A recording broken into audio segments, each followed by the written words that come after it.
மா நீ எல்லாம் போய் எங்க கெஞ்சிட்டு இருக்காதம்மா, வாமா நம்ம போலாம். நீ சின்ன பொண்ணுமா, உனக்கெல்லாம் ஒண்ணும் தெரியாது, வா நான் பாத்துக்கிறேன். சம்மந்தி, வாங்க. சம்மந்தி நல்லா இருக்கீங்களா? அதெல்லாம் நல்லா தான் இருக்கும். என்ன மவளை குட்டி வந்திருக்க? இல்ல சம்மந்தி, பிள்ளைக்கு நகை போட்டுதான் கூட்டிட்டு வரலான்னு இருந்தேன். அதுக்குள்ள லோன் வராம தள்ளி போயிட்டே இருக்கு சம்மந்தி.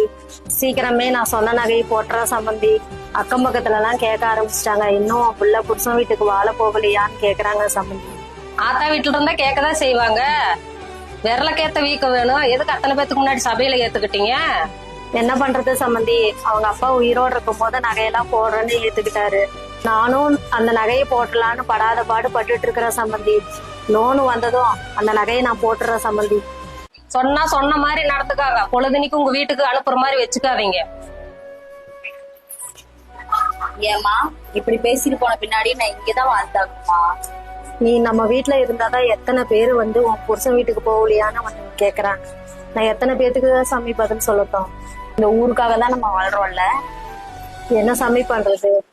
இந்த உலகத்துல தனக்காக வாழ்றவங்களோட ஊருக்காக வாழ்றவங்க தான் அதிகமா இருக்காங்க சாமி. நான் எப்படியாவது கஷ்டப்பட்டாவது அந்த நகையை உனக்கு நான் போட்டுறேன் சாமி, நீ போ.